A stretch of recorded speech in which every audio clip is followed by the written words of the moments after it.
మనకేంటి రాయలసీమ అభివృద్ధి చెందుతుందా లేదా, మీ పార్టీల స్టాండ్ ఏంటి అనేది మాత్రమే నాకు ఇక్కడ ఇంపార్టెంట్. కారుమంచి రమేష్ గారు రియాక్ట్ అవ్వండి ప్లీజ్.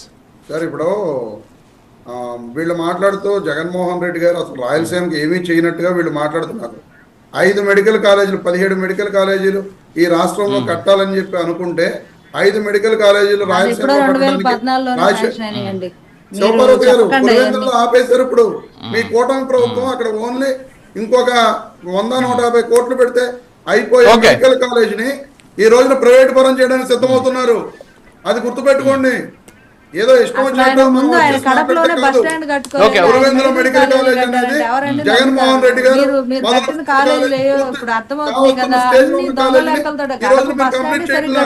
ప్రైవేట్ వ్యక్తులకు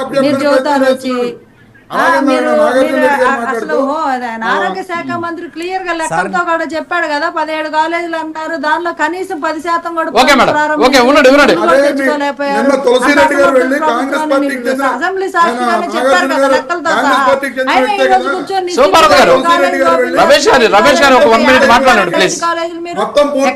చెప్పండి, ప్రూఫ్లు ఉంటాయి.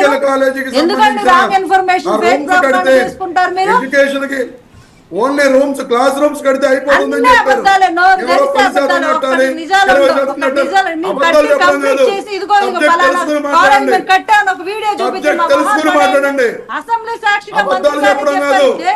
ఒక నిమిషం శివపార్వతి గారు ఒక నిమిషం ఆగండి ప్లీజ్.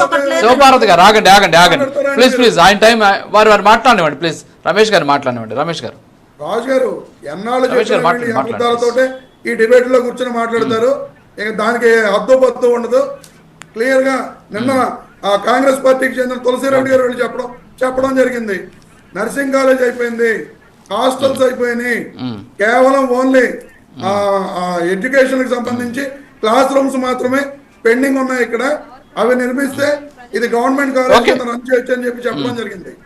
మాకు ఈ కాలేజ్ అక్కర్లేదు, మాకు ఈ సీట్లు అక్కర్లేదు అని చెప్పి రాసిన కేంద్రానికి లెటర్ రాసిన ప్రభుత్వం ఈ కూటమి ప్రభుత్వం.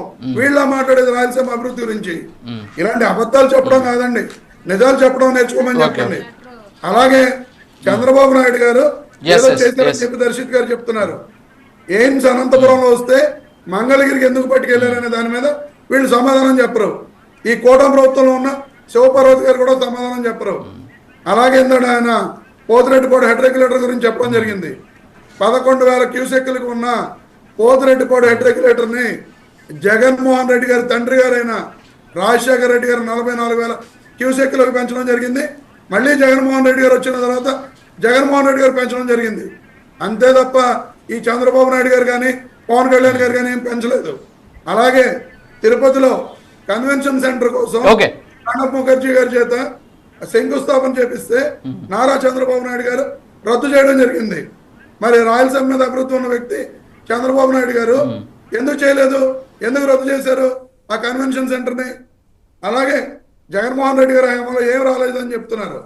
రాయలసీమలో 71 పరిశ్రమలు వచ్చినాయి. జగన్మోహన్ రెడ్డి గారి హయాంలో 36,610 కోట్ల పెట్టుబడులు వచ్చినాయి. రాలేదని వీళ్ళు చెప్తే ఎలా జరుగుద్ది? రేపు అసెంబ్లీ జరుగుద్ది, రాయలసీమకి ఏం రాలేదని చెప్పి వీళ్ళని ప్రకటించమని చెప్పండి. ఇలాంటి అబద్ధాలు చెప్పడం కాదు. రమేష్ గారు ఓకే దర్శిత్ దర్శిత్ గారు రియాక్ట్ అవ్వండి సార్. ఒక నిమిషం రమేష్ గారు టైం అవుతుంది. దర్శిత్ గారు రియాక్ట్ అవ్వండి.